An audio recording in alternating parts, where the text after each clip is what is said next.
출애굽기 7장 20절에서 22절의 말씀 우리 한 목소리로 읽겠습니다. 모세와 아론이 여호와께서 명령하신 대로 행하여 바로와 그의 신하의 목전에서 지팡이를 들어 나일강을 치니 그 물이 다 피로 변하고 나일강의 고기가 죽고 그 물에서 나는 악취가 나니 애굽 사람들이 나일강물을 마시지 못하며 애굽 온 땅에는 피가 있으나 애굽 요술사들도 자기들의 요술로 그와 같이 행함으로 바로의 마음이 완악하여 그들의 말을 듣지 아니하니 여호와의 말씀과 같더라. 아멘. 하나님은 모세에게 다시 바로 앞에 서서 이스라엘 백성들을 내보낼 것을 요구하게 하셨습니다. 그러자 바로는 여호와가 누군데? 라면서 이적을 요구했고, 이에 하나님은 지팡이가 뱀으로 변하는 이적을 보여주게 하셨죠. 그러나 바로는 그건 자신의 마술사들도 요술사들도 할 줄 아는 거라며 생각을 바꾸지 않았습니다. 그러나 아론의 지팡이가 애굽의 마술사들의 지팡이를 삼킴으로써 이 대결에서 하나님이 승리하실 것을 드러내게 되었죠. 이것은 이후에 이어질 10가지 이적의 예고편에 불과했던 겁니다. 그러나 바로는 생각과 태도를 바꾸지 않았으며 그 마음이 완악하여 모세의 말을 듣지 않았습니다. 그러나 이 모든 것은 하나님께서 하신 말씀과 같았습니다. 그러므로 모세는 바로의 반응에 놀라거나 당황하지 않습니다. 하나님께서 모든 과정을 이미 미리 설명해 주셨고, 그래서 모세는 이후 모든 과정을 예상할 수 있었기 때문입니다. 바로는 하나님의 10번째 이적이 있을 때까지 태도를 바꾸지 않을 겁니다. 출애굽기 7장 14절입니다. 여호와께서 모세에게 이르시되 바로의 마음이 완강하여 백성 보내기를 거절하는도다. 하나님은 바로의 마음이 완강하다 하십니다. 바로의 마음이 완강합니다. 완강하다라고 번역된 히브리어 카베드라는 단어는 무겁고 둔하다라는 의미입니다. 그리고 이건 우리가 흔히 사용하는 아둔하다라고 번역할 수 있는 단어가 되는 겁니다. 그러니까 바로는 지금 어리석고 아둔한 겁니다. 그러니까 바로의 완강함은 그가 아직 뭘 모르고 있다는 것을 보여주는 겁니다. 그러면 어떻게 해야겠습니까? 뭘 몰라서 아둔하게 이런 결정을 하고 있으니까요. 알려줘야 하는 겁니다. 그래서 출애굽기 7장 5절에 내가 내 손을 애굽 위에 펴서 이스라엘 자손을 그 땅에서 인도하여 낼 때에야 애굽 사람이 나를 여호와인 줄 알리라 하시매라고 말씀하셨던 겁니다. 그리고 이제 애굽 사람들이 하나님이 여호와이신 것을 알게 하시는 일들이 본격적으로 일어나는 겁니다. 그 첫 번째는 나일강이 피로 변하는 이적입니다. 먼저 하나님은 아침에 바로가 나일 강가로 나올 것이니 그곳에서 뱀이 되었던 지팡이를 들고 바로를 맞이해라 라고 하십니다. 출애굽기 7장 15절입니다. 아침에 너는 바로에게로 가라. 보라, 그가 물 있는 곳으로 나아오리니 너는 나일 강가에 서서 그를 맞으며 그 뱀 되었던 지팡이를 손에 잡고. 아침에 바로가 강으로 나오는 것은 애굽의 신으로서 또 애굽의 생명줄인 나일강을 확인하고 점검하는 의식을 하기 위해서였습니다. 그러니까 바로가 애굽의 신이잖아요. 나일강을 확인하고 점검하는 역할을 해야 한다는 겁니다. 나일강은 일정한 주기로 범람하여 땅을 비옥하게 했는데 애굽의 왕 바로는 나일강이 범람하는 시기를 예측해야 했습니다. 미리 파악하고 공표해야 그 지역에 사는 사람들이 피할 것 아닙니까? 그것을 매일 아침마다 나일강을 확인함으로써 알 수 있었다고 합니다. 그러니까 나일강을 아침마다 확인하는 것은 바로에게 아주 중요한 일정이었다는 거죠. 하나님은 바로 그런 현장에서 바로가 바로의 역할을 하는 바로 그 현장에서 바로가 하나님의 말씀을 듣지 않았으므로 이제 그에게 하나님이 여호와이신 것을 알게 할 일을 행하겠다고 선포하고 지팡이로 나일강을 치라고, 그러면 나일강이 피로 변하여 물고기가 죽고 물에서 악취가 나게 될 거다라고 말씀하시는 겁니다. 출애굽기 7장 16절입니다.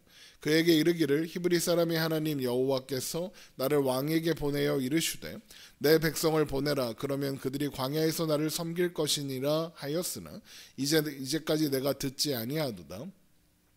여호와가 이같이 이르노니 내가 이로 말미암아 나를 여호와인 줄 알리라. 볼지어다 내가 내 손의 지팡이로 나일강을 치면 그것이 피로 변하고 나일강의 고기가 죽고 그 물에서는 악취가 나리니 애굽 사람들이 그 강 물을 마시기를 싫어하리라 하라. 또한 아론으로 하여금 지팡이를 애굽의 모든 물들과 강들과 운하와 모든 호수 위에 내밀게 하라고 하시면서 그러면 그 물들도 다 피가 될 것이다 라고 하십니다. 출애굽기 7장 19절입니다. 여호와께서 또 모세에게 이르시되 아론에게 명령하기를 내 지팡이를 잡고 내 팔을 애굽의 물들과 강들과 운하와 못과 모든 호수 위에 내밀게 하라. 그것들이 피가 되리니 애굽 온 땅과 나무 그릇과 돌 그릇 안에 모두 피가 있으리라. 그러니까 애굽에 있는 물이란 물은 다 피로 변하게 하시겠다라고 하신 거죠. 아론이 이 일을 대리하게 하시는 것은 하나님께서 아론을 모세의 대언자로 세우셨기 때문입니다. 모세는 모든 물의 근원이 되는 나일강을 침으로써 하나님의 권능을 드러내고 아론이 모세의 명령을 받아 애굽의 모든 물의 지팡이를 내밀어 하나님께서 바로에게 신같이 되게 하신 모세의 권위를 세우도록 하시는 거죠. 이런 하나님의 명령을 받은 모세와 아론이 하나님께서 명령하신 대로 행하게 되니 모든 것이 하나님께서 말씀하신 대로였습니다. 출애굽기 7장 20절입니다. 모세와 아론이 여호와께서 명령하신 대로 행하여 바로와 그의 신하의 목전에서 지팡이를 들어 나일강을 치니 그 물이 다 피로 변하고 나일강의 고기가 죽고 그 물에서는 악취가 나니 애굽 사람들이 나일강 물을 마시지 못하며 애굽 온 땅에는 피가 있으나입니다. 얼마나 놀라운 일이 일어난 겁니까? 애굽의 생명 그 자체이며 바로의 권위를 지탱하는 근간이기도 한 나일강이 피로 변하여 애굽 사람들이 그 물을 사용할 수 없게 된 겁니다. 이건 바로의 권위에 심각한 문제가 초래된 그런 문제였습니다. 애굽 백성들의 삶과 가장 밀접한 관계가 있는 나일강이 바로의 통제를 벗어난 것일 뿐만 아니라 나일강을 관장하는 애굽의 신들이 패배했다, 죽었다라는 것을 의미하는 것이기도 하기 때문입니다. 나일강을 관장하는 애굽의 신은 대표적으로 하피, 오시리스, 쿠눔이라는 신이 있다고 합니다. 자세히 아실 필요는 없고요. 그런데 이 애굽 사람들은 바로를 오시리스의 아들 호루스의 화신이며 또 오시리스의 화신이다라고 생각했거든요. 그런데 아까 애굽의 나일강을 관장하는 신 중에 누가 있었습니까? 오시리스가 있었습니다. 나일강은 오시리스의 핏줄이다 막 이렇게 했단 말입니다. 그런데 오시리스의 화신인 바로가 나일강에 대한 통제권을 잃은 겁니다. 그건 바로가 가진 신적 권위가 무너졌다는 의미가 되는 겁니다. 그러면 바로가 마음을 고쳐먹고 태도를 바꿨을까요? 아닙니다. 우리는 이미 바로가 어떻게 반응할지 알고 있습니다. 졌다고 인정하지 않을 겁니다. 하나님을 여호와로 인정하지도 않을 겁니다.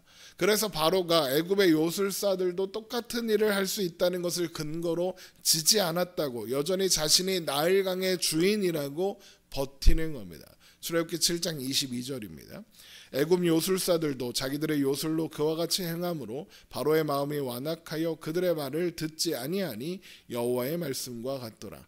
바로가 돌이켜 궁으로 들어가고 그 일에 관심을 가지지도 아니하였고.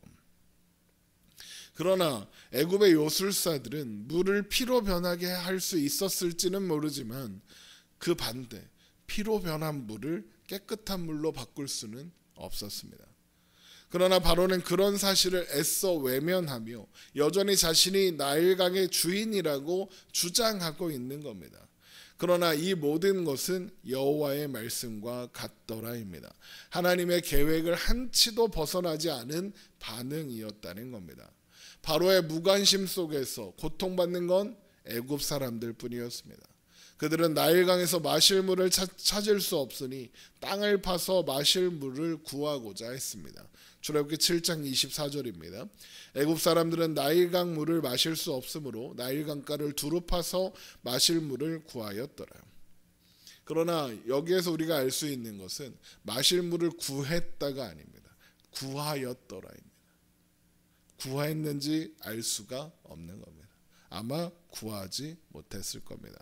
왜냐하면 출애굽기 7장 19절을 보면 하나님께서 아론이 애굽의 물들과 강들과 운하와 못과 모든 홍수의 지팡이를 내밀면 모두 피로 변하여 애굽 온 땅과 나무 그릇과 돌그릇 안에 있는 모든 피가 모든 물이 다 피가 될 거다라고 말씀하셨기 때문입니다. 하물며 지하수를 판다 했더라도 그것도 피로 변했을 겁니다.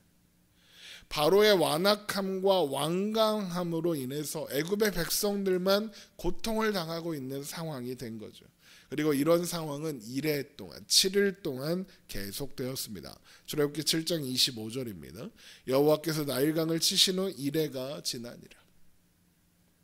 그러나 이 모든 일은 하나님께서 뜻하신 것을 이루시는 시간에 불과합니다. 하나님께서 뜻하신 것이 무엇입니까? 출애굽기 7장 5절에 내가 내 손을 애굽 위에 펴서 이스라엘 자손을 그 땅에서 인도하여 낼 때에야 애굽 사람이 나를 여호와인 줄 알리라 입니다. 애굽 사람이 나를 여호와인 줄 알리라입니다. 일어나는 일의 단편만 보면 바로는 여전히 완악하고 완강합니다. 이스라엘의 상황이 나아지거나 달라지지 않았습니다. 심지어 애굽 사람들은 마실 물을 구할 수 없었으나 이스라엘 사람들은 마실 물을 구할 수 있었다라는 언급도 없습니다. 이후 이어지는 사건들에서 이스라엘 백성들이 제외되는 경우에 제외되었다는 분명한 언급이 있는 것으로 보아 이스라엘 사람들도 마실 물을 구하지 못한 것으로 생각할 수 있습니다. 그러니까 상황만 보면 이해할 수 없고 그래서 실망하고 낙심할 수밖에 없는 상황이라는 겁니다. 그러나 출애굽기 7장 22절에 여호와의 말씀과 같더라라고 하였습니다. 모든 것이 하나님께서 모세에게 말씀하신 대로 바로에게 말씀하신 대로 이루어졌습니다. 하나님께서 이 모든 일을 통해 이루려고 하시는 것, 애굽 사람이 그리고 이스라엘 백성들이 하나님이 여호와이신 것을 알게 되는 일을 차근차근 진행하고 계시며 그 일에는 차질이 없었다라는 겁니다. 우리의 삶의 여정 또한 보이는 상황과 단편적인 사건들만 보면 실망하고 낙심하고 좌절하고 넘어질 수 있습니다.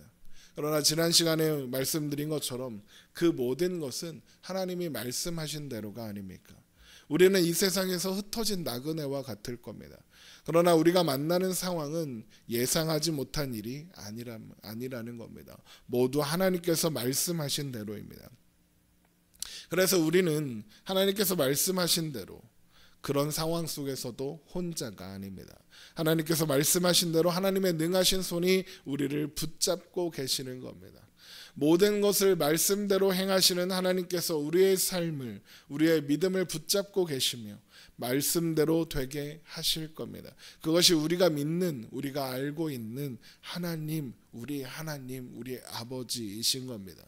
여러분, 그 하나님을 알고 또 하나님의 말씀을 또한 아는, 그래서 보이는 상황이 아니라 우리와 함께 하시는 하나님을 바라볼 수 있는, 그래서 하나님의 은혜와 복된 것을 누리며 살아가는 우리가 되기를 주님의 이름으로 축원합니다. 기도하겠습니다.